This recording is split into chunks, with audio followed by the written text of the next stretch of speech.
Hi, I'm Brian Cummins and you're watching Live Prog.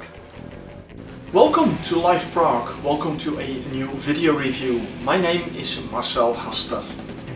My relationship with the music of Guy Manning has always been a little bit complicated over the years. I kind of liked his music, but to be very honest, I wasn't a big fan of his voice. Nevertheless, I listened to several albums over time, and I must honestly say last year he sort of won me over with the album Charlestown, because when I listened to that album, I gotta say that was the first Manning album that I truly enjoyed. All of it. So, a bit of a change. I have enough reason to mention this because I have another Manning release to present to you. His 12th studio album already, and an interesting one. It is this one, Manning, Margaret's Children. Make it look at you.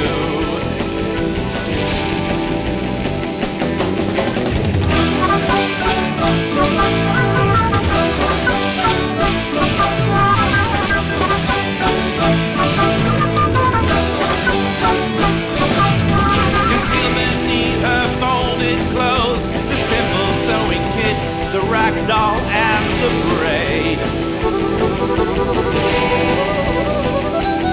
The interesting part about this album is that it is a sort of a sequel. In 2006, Manning released the album Anser's Tree, and well, apparently he had enough inspiration or more inspiration because this is a continuation of that album. And again, what was noted on Anser's Tree was that all the tracks, and well, I hope you can see them, but you can see that all the tracks are names of persons, and behind it there are years, birth and death years, although with the opening one, Fleming Barras, it says birth 1645 and death question marks, so unknown, and some of them even end up in the future, because if you look at the last one, track 7, David Logan, birth 1967, death 2022, so he goes in the future as well. So, a continuation. Musically, I really enjoyed this album very much. I noticed Manning has kind of developed his own style of music. In the review I did of Charlestown, I mentioned him to be a bit of the troubadour of Prog. And I kind of like that because it shows that, well, there's only one of a kind. I don't know any other musicians that I would give such a description. It is modern progressive rock, but it has a bit of a folky undertone in it. And I gotta say, the album is very good. I really enjoy listening to it. Musically, a lot is happening. And that is also because Manning invites a lot of musicians to join him. I mean, he does most of the work. If we take a look inside, then I don't think you will be able to read it because it is a little bit difficult to read. But the Guy Manning himself does really most of the things. He plays guitars, he plays drums, he plays keyboards, he plays bass, bouzouki, mandolin, percussion, and does lead and backing vocals. So he does very much, and he writes all the music. And I gotta say, as a composer, I really have a lot of respect for him because the songs that he wrote are absolutely beautiful.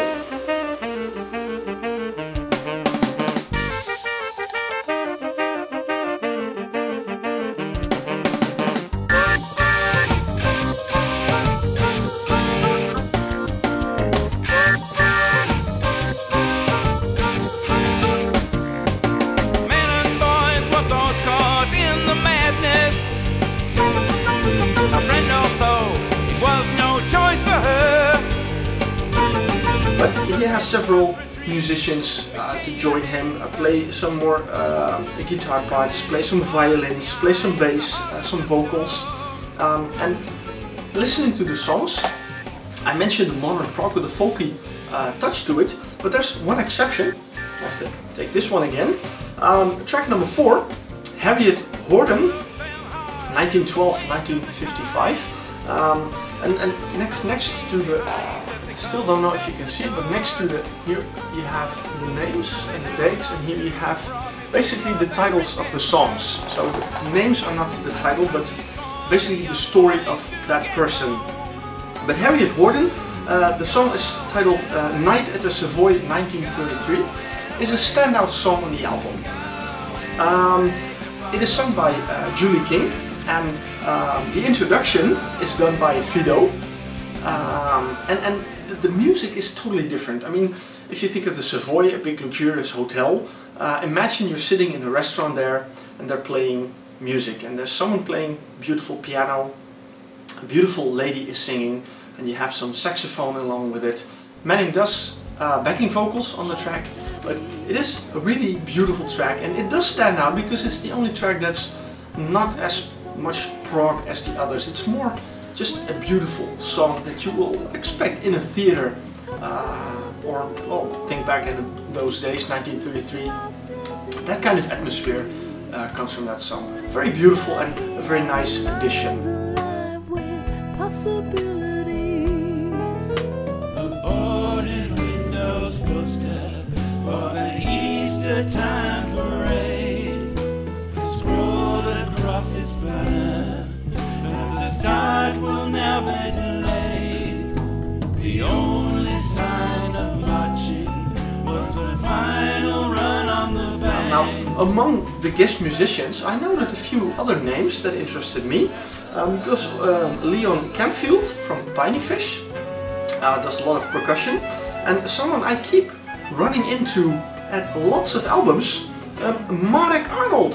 He's also present on this album with his, well, various saxophones that he's playing, and again he adds that, you know, nice touch to the music. So there's a lot of, well, great musicians on it, a lot of beautiful music to enjoy. Also, well, Manning knows to write an epic track. I mean, the title track on Charlestown was 30 minutes. Well, on Margaret's Children, there are not such long tracks. Nevertheless, track number 3, Amy Quatermain, 1862-1916, is 17 minutes, so that's the longest track on the album.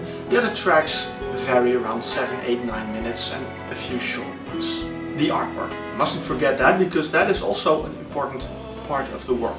For many years, Guy Manning is working together with Ed Unitsky for the artwork. And well, the artwork, as you can see, is very similar to the artwork on Anser's tree, except for the fact that this is probably the winter time. Well, if we open it up, then you have this. Now, on the inside, it looks mainly like this, you know, just lyrics, nothing special. But the centerfold of this one is really interesting to see. There you go. Now, there's the total family tree of all the people you find in both Anser's tree and Margaret's Children, and probably a lot more.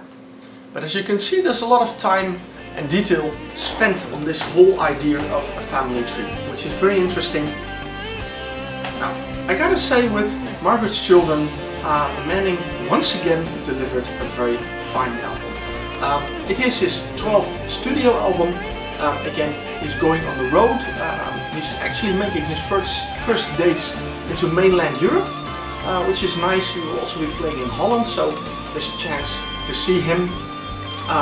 But apart from that, I can only say, well, you know, if you are familiar with the work of Manning, then you probably would be interested in hearing this. If you're not familiar with his music, well, this is a good place to start and dive into the other albums that Manning has, because they are absolutely very much worth doing.